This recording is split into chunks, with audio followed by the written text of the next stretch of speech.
E aí, comunidade galáctica, sejam bem-vindos a mais um vídeo. Sim, eu sei, eu fiquei muito tempo sem postar nada, mas é justamente porque eu estou trabalhando em alguns projetos esses que envolvem o canal. Então se preparem porque algumas coisas novas estão por vir. Uma série inédita, um analog horror criado por mim mesmo e muitas outras coisas. Então tenham paciência, vocês vão poder ver tudo isso com o tempo. Não se esqueçam de curtir, comentar, compartilhar e, é claro, de se inscrever, caso não faça parte da nossa comunidade galáctica. Resident Evil 3.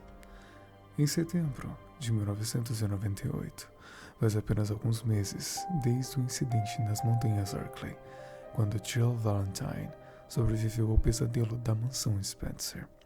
A cidade de Raccoon ainda tenta seguir em frente, mas nas sombras, a Umbrella Corporation continua suas operações. No dia 23 de setembro, os primeiros sinais da catástrofe começam a se espalhar pelas ruas.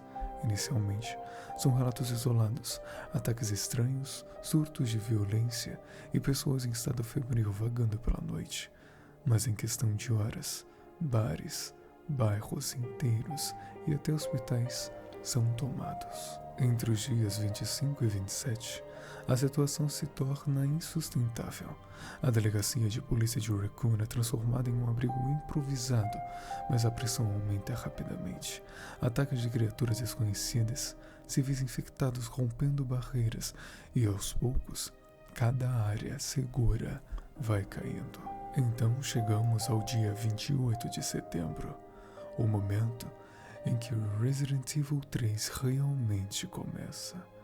Jill Valentine decide fugir da cidade, mas não antes de ser caçada implacavelmente por uma arma biológica enviada pela Umbrella, o Nemesis.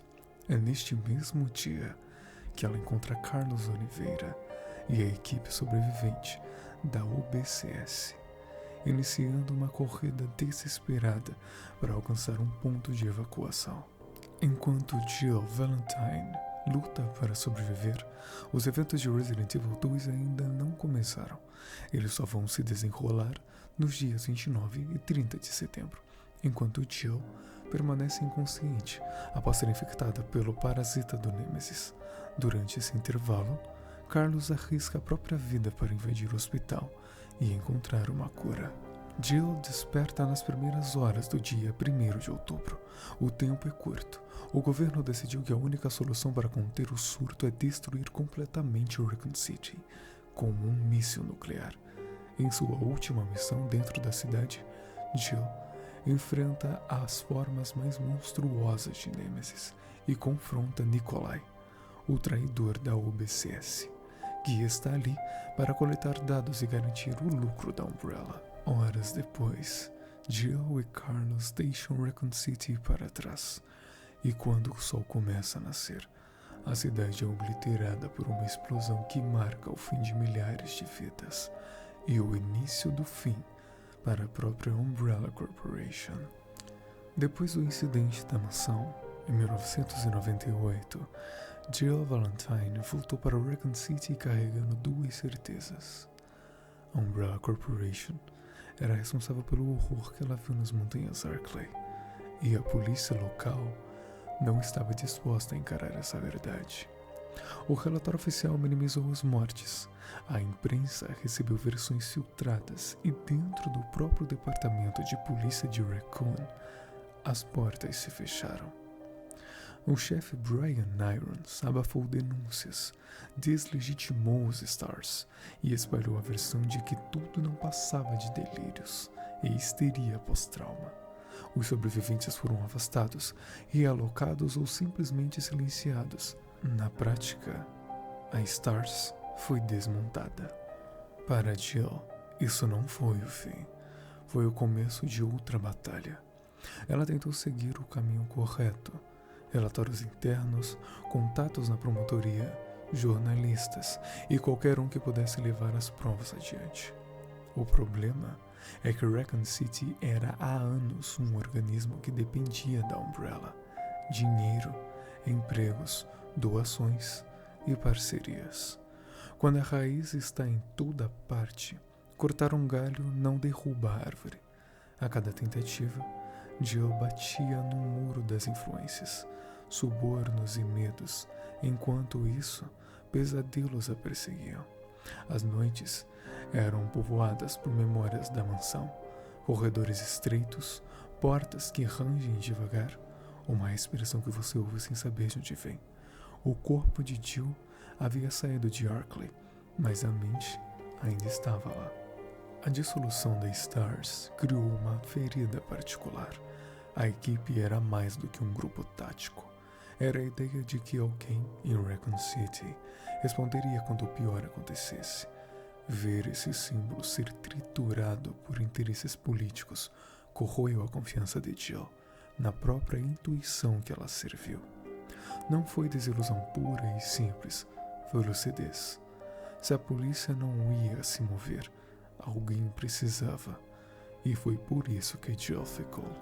Ficar em Raccoon City não foi teimosia, foi estratégia. Jill entendia que as provas mais valiosas, os rastros mais frescos da Umbrella, estavam ali. Era ali que os caminhões trafegavam, que os funcionários faziam turnos, que documentos circulavam. Ali, os laboratórios, satélites, as clínicas parceiras, os seguranças terceirizados. Em outras palavras, se existia uma chance real de desmascarar a Umbrella, essa chance nascia em Raccoon City. Além disso, um componente pessoal. Depois de ver colegas morrerem na missão, a ideia de ir embora e fingir que nada aconteceu não combinava com Jill. Ela tinha senso de dever e culpa de sobrevivente. Queria garantir que aquilo não se repetiria com outras pessoas. Mas o tempo corria contra ela. Nas últimas semanas de setembro, a cidade começou a dar sinais de que algo estava fora do controle. Casos estranhos nos hospitais, setores inteiros da polícia sobrecarregados, boatos de ataques que não pareciam assaltos, e sim algo diferente. Jill costurou esses sinais com o que sabia da Umbrella e tomou uma decisão: partir. No seu calendário havia uma data arriscada, 28 de setembro. Até lá, ela organizaria o que pudesse: anotações, fotos, conexões, nomes. Se conseguisse sair viva com aquele dossiê, talvez alguém fora da influência de Raccoon City enfim ouvisse. A decisão de fugir não negava sua missão, era a extensão dela. Jill percebeu que permanecer significava morrer junto com as provas. Viver naquele momento era a única forma de fazer a verdade atravessar os muros da cidade. Só que a Umbrella tinha outros planos. Quando você mexe no vespeiro, as vespas vêm. E a Umbrella enviou algo pior que vespas. Uma arma biológica com um único objetivo: eliminar os Stars remanescentes. Na noite marcada para sua saída, Jill entendeu que não era mais apenas uma investigadora. Era a caça. Em algumas versões dos acontecimentos, o aviso de um antigo colega chega pelo telefone, apressado e quase sem fôlego, dizendo para ela sair de casa imediatamente. Outras versões é o encontro nas ruas, com a cidade em chamas, gente correndo, sirenes sem respostas. O detalhe muda conforme a fonte, mas a essência é a mesma. O Nêmesis encontra Jill. A partir daquele instante, não há mais planejamento, apenas sobrevivência. A mala pronta vira peso morto. Os documentos que ela reuniu são empurrados para dentro do casaco. O mapa da fuga dá lugar à memória tática, aos reflexos de alguém treinado para sobreviver quando tudo quebra. É aqui que a frustração com a polícia e a decisão de ir embora convergem. Jill não confia mais em linhas oficiais de evacuação. Sabe que se a Umbrella tem influência sobre a polícia, também terá sobre qualquer rota segura. Ela escolhe caminhos menores, becos, escadas externas, e segue com uma única regra: manter-se viva tempo suficiente para sair de Raccoon City e levar consigo a história que ninguém quis ouvir. A epidemia em Raccoon City. No final de setembro de 1998, Raccoon City deixava para trás a aparência de uma cidade comum. Por trás da fachada de lojas, escritórios e ruas movimentadas, a Umbrella Corporation se espalhava sua criação mais letal, o T-Vírus. Originalmente confinado a laboratórios e experimentos secretos, o vírus encontrou uma rota para o ambiente urbano, escapando de laboratórios satélites, clínicas terceirizadas e transportes de material biológico. Assim, o surto urbano começou silencioso, quase imperceptível, mas letal. O T-Vírus não precisava de contato direto para se espalhar. A transmissão era rápida e traiçoeira. Mordidas e arranhões transformavam qualquer vítima em um monstro. Ferimentos com fluidos corporais contaminados propagavam o vírus. E até mesmo o contato com superfícies infectadas, desde corrimãos até portas, podiam contaminar inocentes. Em questão de horas, o vírus transformou cidadãos comuns em criaturas agressivas. Sem memória, sem compaixão, apenas instinto. O que começou como casos isolados nos subúrbios, logo se tornou um caos crescente nas ruas centrais. A população reagiu com medo e desespero. Notícias de ataques inexplicáveis se espalhavam como fogo. Bares, mercados e hospitais foram esvaziados, enquanto pessoas tentavam escapar por qualquer rota que pudessem encontrar. Mas a cidade já não respondia com eficácia. O pânico aumentava com a falta de informação. Rumores de que a polícia não consegue controlar a situação se multiplicavam. Pessoas saqueavam lojas, abandonavam veículos no meio das ruas e buscavam refúgios em prédios que logo se tornavam armadilhas. E a própria polícia, a RPD, estava em colapso. Os poucos oficiais restantes tentavam organizar barricadas e patrulhas, mas a força estava limitada. Os equipamentos eram insuficientes e muitos policiais sucumbiam ao surto. Brian Irons, o chefe da delegacia, mostrava-se paralisado entre manter a ordem e proteger sua própria reputação. Sem liderança, a polícia falhou em conter o avanço do vírus. Quartéis tornaram-se pontos de conflito, delegacias foram invadidas e qualquer tentativa de evacuação civil foi interrompida pelo caos. Nos dias seguintes, Raccoon City mergulhou no colapso total. O surto transformou ruas em campos de batalha. Blocos inteiros foram tomados por zumbis. Incêndios se espalharam sem controle, carros abandonados bloqueavam avenidas e a comunicação com o exterior estava praticamente inexistente. O vírus não distinguia culpados de inocentes, transformava todos em uma ameaça. A cidade que outrora era símbolo de prosperidade industrial, agora apenas uma gaiola em chamas, presa em um ciclo de terror que só terminaria com a decisão do governo erradicar Raccoon City e todos os seus habitantes. Raccoon City deixou de ser uma cidade viva, tornou-se um laboratório de caos, uma vitrine do que ocorre quando o poder, ambição e ciência desmedida encontram um terreno fértil. E no centro de tudo, a população, indefesa, aterrorizada e confusa, se via à mercê de um inimigo invisível, mas absoluto.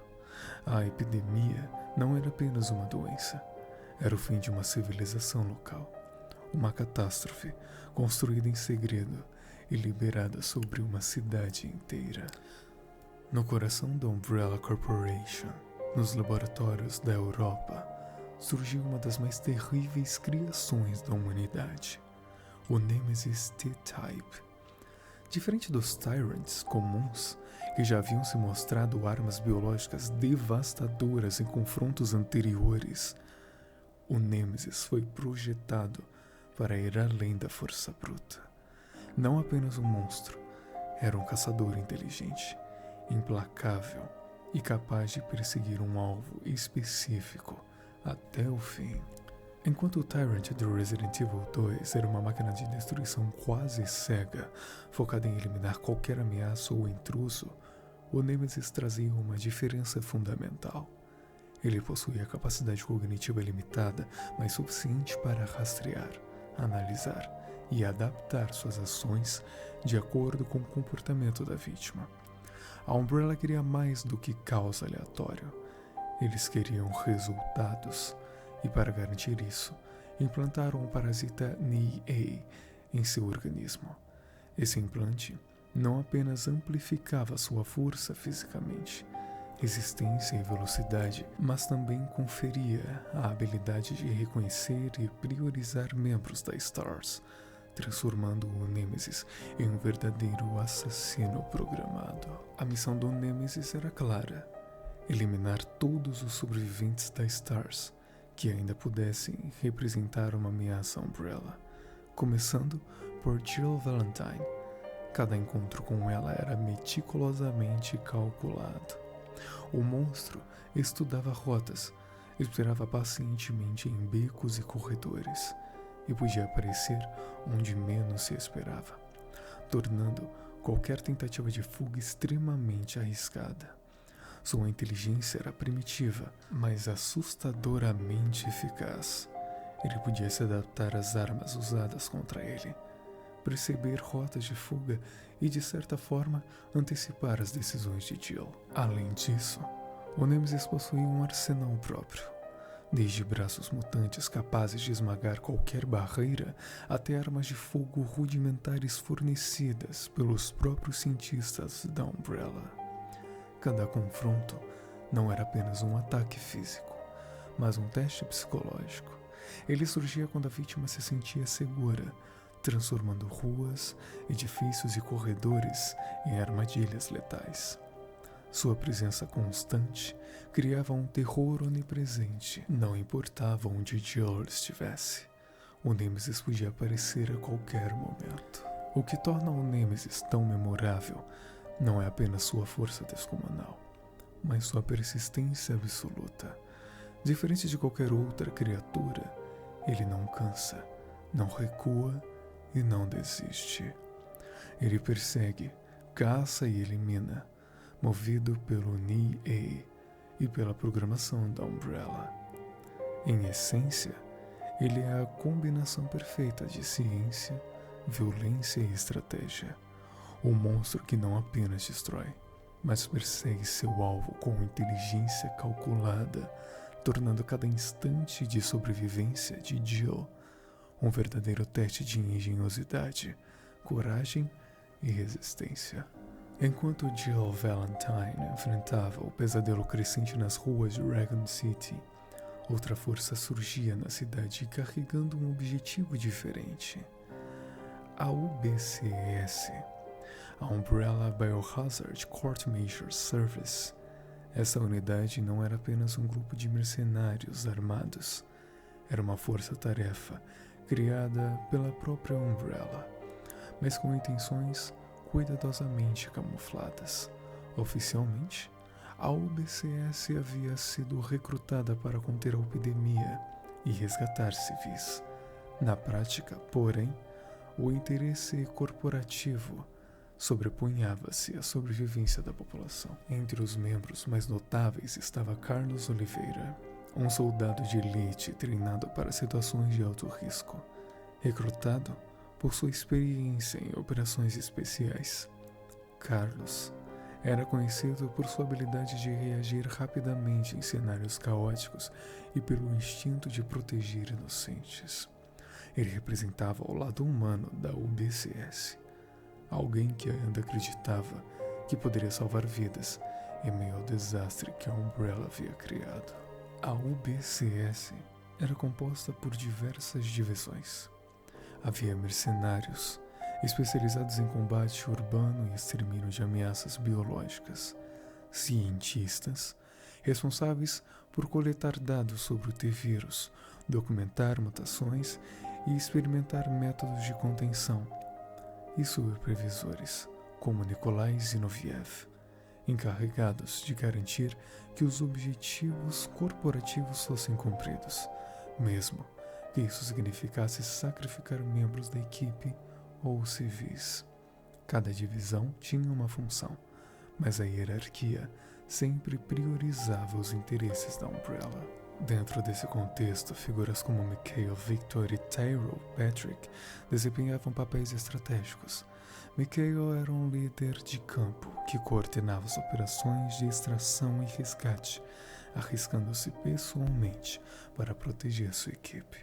Tyrell Patrick, por outro lado, estava mais voltado para a logística e suporte tático, garantindo que os recursos da Umbrella fossem distribuídos conforme a necessidade da missão, ou, às vezes, conforme a conveniência da empresa. Cada um, à sua maneira, lidava com a tensão entre cumprir ordens e proteger a vida humana. Carlos rapidamente percebeu que existia uma diferença profunda entre as ordens da UBCS e a verdadeira intenção da Umbrella.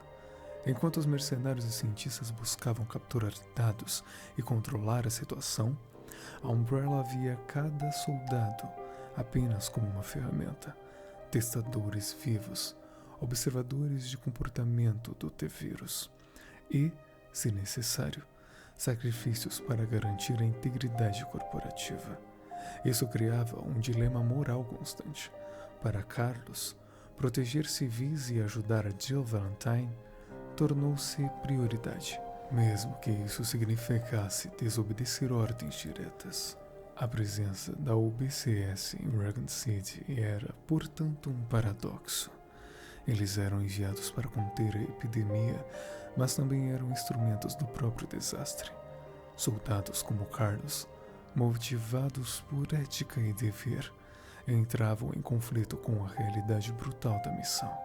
Entre zumbis, ruas em chamas e a perseguição incessante do Nêmesis, a atuação da UBCS se tornava um fio de esperança, frágil, mas crucial, para aqueles que ainda buscavam sobreviver ao que se tornaria a queda definitiva da cidade. Enquanto a cidade de Raccoon mergulhava no caos, a verdadeira força por trás do surto permanecia nas sombras, a Umbrella Corporation. Para os cidadãos, a empresa era apenas uma gigante farmacêutica. Para aqueles que conheciam seus segredos, era uma máquina de controle e morte. No centro desse aparato de manipulação estava Nikolai Zinoviev, um supervisor cujo papel transcendeu o simples comando militar. Ele não era apenas um soldado, era o monitor da Umbrella, um agente responsável por garantir que cada operação seguisse os objetivos corporativos, mesmo que isso significasse sacrificar vidas humanas sem remorso. Nikolai supervisionava cada ação da UBCS, não para proteger civis ou conter o surto, mas para coletar dados valiosos sobre o T-Vírus e suas mutações. Cada soldado, cada sobrevivente e cada criatura se tornava parte de um experimento em larga escala. Ele registrava padrões de comportamento, analisava estratégias de combate e documentava a eficácia da arma biológica. Nada escapava da sua vigilância. Mas o monitoramento de Nikolai ia além da observação. Ele também tinha a missão de eliminar qualquer testemunha que pudesse expor a Umbrella, soldados, cientistas e civis. Ninguém era intocável. A missão oficial da UBCS de resgate e contenção era na prática apenas um disfarce. Por trás da fachada de heroísmo e dever, a Umbrella manipulava conflitos internos, enviava ordens contraditórias e orquestrava situações para testar os limites de suas armas biológicas. Cada falha, cada morte, cada confronto com o Nêmesis era um dado a ser analisado, documento e utilizado para aperfeiçoar futuros projetos. Além disso, Nikolai executava sabotagens discretas para manter a cidade em completo desespero. Ele podia atrasar evacuações, manipular rotas de fuga ou remover recursos essenciais, garantindo que os resultados fossem extremos. Porque, para a Umbrella, o caos absoluto gerava informações mais valiosas. Cada decisão aparentemente burocrática ou militar tinha uma camada oculta de cálculo frio e estratégico. Em essência, Nikolai Zinoviev era o representante vivo da filosofia da Umbrella. Sobrevivência corporativa acima de tudo, ciência acima da ética e controle absoluto sobre todos os elementos do surto. Enquanto Jill Valentine e Carlos Oliveira lutavam para sobreviver nas ruas, ele manipulava o tabuleiro por trás das cortinas, garantindo que cada passo dado pelos sobreviventes fosse registrado, avaliado e, se necessário, destruído. A Umbrella não era apenas uma ameaça química. Era uma inteligência que agia nos bastidores, calculando cada movimento, testando cada reação e usando Raccoon City inteira como laboratório. No fim, o terror que consumiu a cidade não foi apenas o resultado do T-Vírus. Foi também o produto de mentes frias e meticulosamente calculistas, capazes de transformar o sofrimento humano em experiência científica. Nikolai não era apenas o vilão. Ele era o símbolo da Umbrella em ação, invisível, manipulador e incansável. Quando Jill Valentine finalmente decide deixar sua casa, Raccoon City já não é mais uma cidade comum. As ruas estão desertas, exceto por gritos distantes e figuras cambaleantes que avançam lentamente, com olhos vazios e bocas ensanguentadas. Cada esquina, cada beco, esconde o perigo. Jill move-se com cautela, avaliando rotas de fuga e mantendo distância dos zumbis que se espalham rapidamente pelo centro urbano. É nesse cenário de caos que ela encontra Carlos Oliveira, membro da UBCS, cuja presença traz uma mistura de esperança e tensão. Enquanto Jill observa o colapso das ruas, Carlos oferece conhecimento tático, suprimentos e uma perspectiva diferente. Alguém treinado para lidar com crises, mas também com consciência das ordens muitas vezes cruéis da Umbrella. No entanto, a esperança é curta. Surge pela primeira vez o Nêmesis, a arma biológica perfeita enviada para caçá-la. Ele não é apenas um monstro de força imensa. É metódico, inteligente e incansável. Cada passo de Jill é monitorado. Cada tentativa de esconderijo é rapidamente descoberta. O confronto inicial é apenas um aviso. A fuga será uma perseguição constante e qualquer erro pode ser fatal. Jill e Carlos encontram refúgio temporário na Torre do Relógio, um ponto estratégico que oferece visão das ruas e alguma proteção contra os ataques.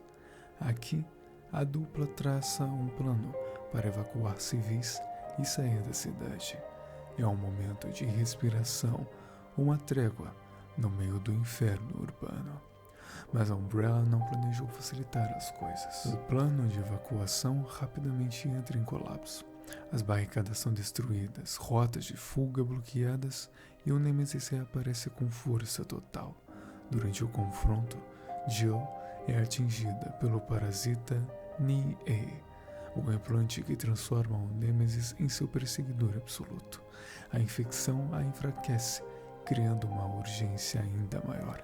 Escapar deixa de ser apenas uma questão de sobrevivência, tornando-se uma corrida contra o tempo para evitar a mutação total. Enquanto Jill luta contra a dor e o medo, cada corredor da torre e cada beco da cidade tornam-se armadilhas. O Nêmesis não apenas persegue fisicamente, ele persegue psicologicamente, forçando Jill a testar cada limite de coragem e instinto.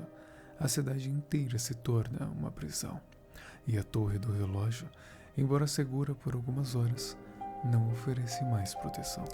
Enquanto Jill permanece enfraquecida pela infecção, Carlos assume o seu papel. Ele parte para o Hospital Geral de Raccoon, onde os registros da Umbrella indicam a existência de uma cura experimental. O caminho é cheio de obstáculos, corredores infectados de zumbis, criaturas mutantes e a presença constante do Nêmesis. Cada passo é uma batalha, mas também uma revelação da dimensão do desastre.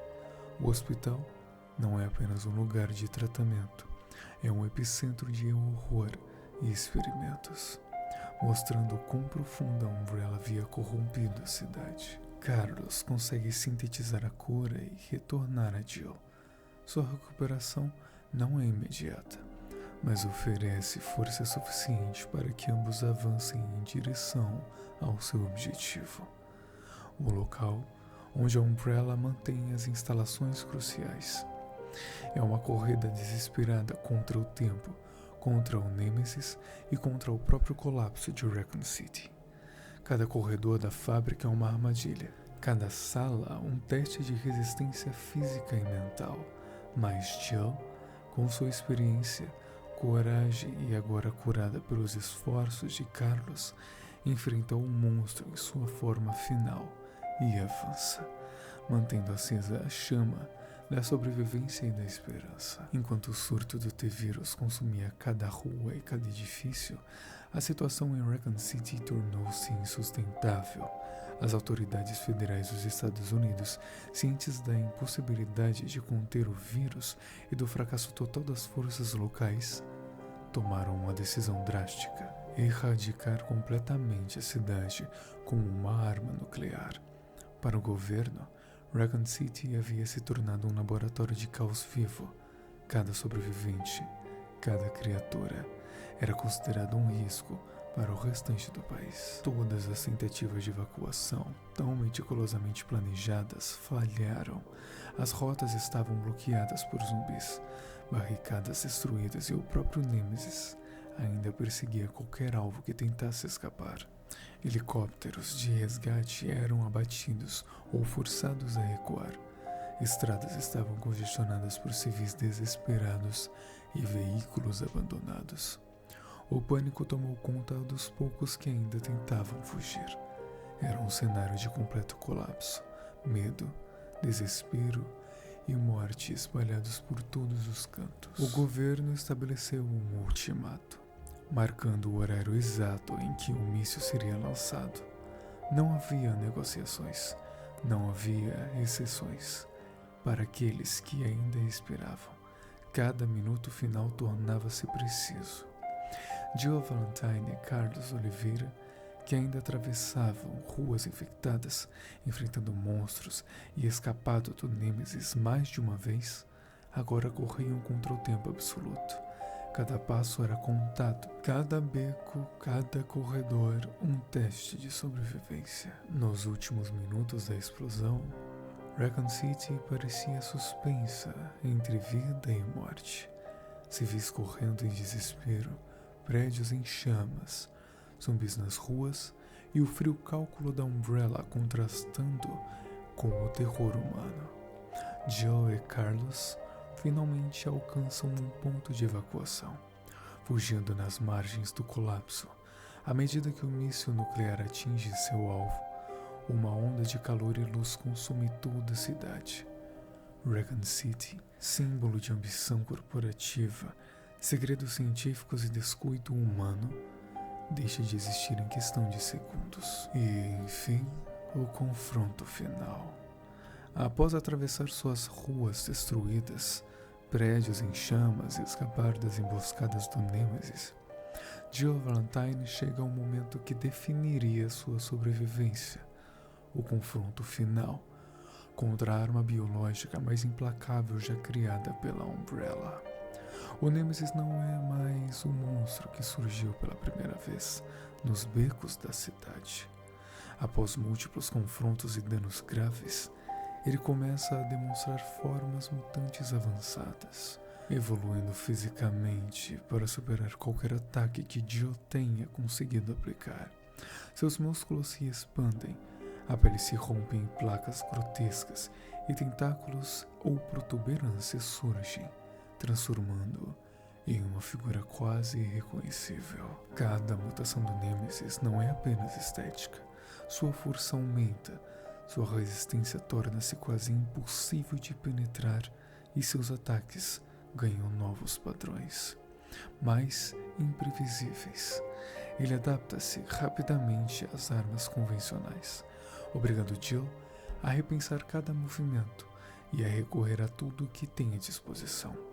Cada golpe recebido e cada esquiva realizada tornam-se uma dança mortal, que é apenas um erro poderia ser fatal. Para enfrentar essa ameaça final, Jill utiliza uma arma experimental de alta potência, disponível graças às informações e suprimentos coletados da Umbrella. A arma combina projéteis de alto impacto com tecnologia biológica capaz de penetrar mutações do Nêmesis, permitindo que Jill causasse danos significativos e, finalmente, controlar o ritmo da batalha. O confronto não é apenas físico, é também psicológico, pois o Nêmesis não apenas ataca, mas persegue incansavelmente, pressionando Jill a seus limites extremos de resistência, inteligência e coragem. Após a queda do Nêmesis e a fuga desesperada das ruas em chamas, Jill Valentine e Carlos Oliveira encontram finalmente um momento de respiro. Ambos sobreviveram ao inferno de Raccoon City, mas carregam marcas físicas e psicológicas profundas. Jill, exausta e ainda processando a intensidade dos eventos, mantém em mente que sua luta não terminou com a destruição da cidade. Ela carrega provas e testemunhos que poderiam expor a Umbrella. Embora a empresa tenha feito de tudo para que a verdade permanecesse oculta, Carlos, por sua vez, retorna ao BCS. Mas a experiência em Raccoon City deixa claro para ele: proteger vidas humanas é mais do que cumprir ordens corporativas. É uma escolha pessoal de sobrevivência e ética. Enquanto Jill e Carlos conseguem escapar, Raccoon City deixa de existir. A explosão nuclear erradicou completamente a população infectada, juntamente com os laboratórios, ruas e prédios. A infecção do T-vírus é contida de forma drástica e definitiva, mas ao custo de milhares de vidas civis e militares. A cidade, que antes era símbolo de prosperidade industrial, torna-se apenas uma cicatriz no mapa, lembrança permanente do que a ambição corporativa e o descuido científico podem gerar. A reação pública e da mídia internacional é imediata, mas superficial. Relatos sobre o desastre aparecem nos jornais e noticiários, descrevendo uma tragédia urbana causada por uma epidemia misteriosa e falhas de contenção, sem nunca mencionar diretamente a Umbrella, ou sequer os experimentos biológicos. A empresa continua a apresentar-se como uma farmacêutica responsável, distribuindo declarações públicas que enfatizam seus esforços para proteger civis e apoiar autoridades, mantendo a aparência de legalidade e responsabilidade. Nos anos seguintes, a Umbrella mantém sua fachada intacta, utilizando contratos governamentais, publicidade e manipulação de registros para encobrir o verdadeiro alcance da tragédia. Documentos são classificados, testemunhas desaparecem ou são desacreditadas, e a empresa continua operando como se nada tivesse acontecendo, construindo novos laboratórios e expandindo suas pesquisas em segredo. Para Jill e Carlos, a sobrevivência significa não apenas escapar fisicamente, mas também manter a consciência de que a batalha contra a Umbrella ainda está longe do fim. Em resumo, as consequências imediatas mostram que, mesmo com a destruição total de Raccoon City, o terror não termina com a cidade. Ele se transforma em vigilância constante, em provas escondidas, histórias que poucos conhecerão, e em um lembrete sombrio de que a Umbrella permanece como uma ameaça global, esperando a próxima oportunidade para retornar seus experimentos letais. O desastre de Raccoon City não foi apenas um evento isolado. Ele marcou um ponto de virada na história da Umbrella Corporation e de toda a série Resident Evil. A destruição da cidade, a exposição parcial dos documentos e a resistência de sobreviventes como Jill Valentine e Carlos Oliveira criaram um impacto profundo, desencadeando investigações internacionais que lentamente levariam à queda da Umbrella. Empresas afiliadas foram fechadas, laboratórios secretos foram investigados e a reputação da corporação, antes intocável, começou a ruir. Além disso, o incidente serviu como ponto de conexão para o Resident Evil The Umbrella Chronicles, que detalha como a corporação tentou manter suas operações e cobrir seus rastros em diferentes locais ao redor do mundo. Raccoon City se tornou uma referência constante. O desastre urbano é estudado, cada movimento da Umbrella analisado e cada falha estratégica serviu como alerta para os protagonistas das histórias futuras. Muito obrigado por terem assistido até aqui. Comenta aí para eu saber que você chegou até o final do vídeo. Foi quase 1 hora. Esse vídeo deu trabalho, não vou negar. Não se esqueça de curtir, comentar, compartilhar e, é claro, de se inscrever na nossa comunidade galáctica, caso você não seja inscrito. Não se esqueçam de ver os outros vídeos da saga de Resident Evil que eu tô fazendo por aqui, para vocês ficarem contextualizados de tudo o que já aconteceu até aqui. Eu vejo vocês numa próxima.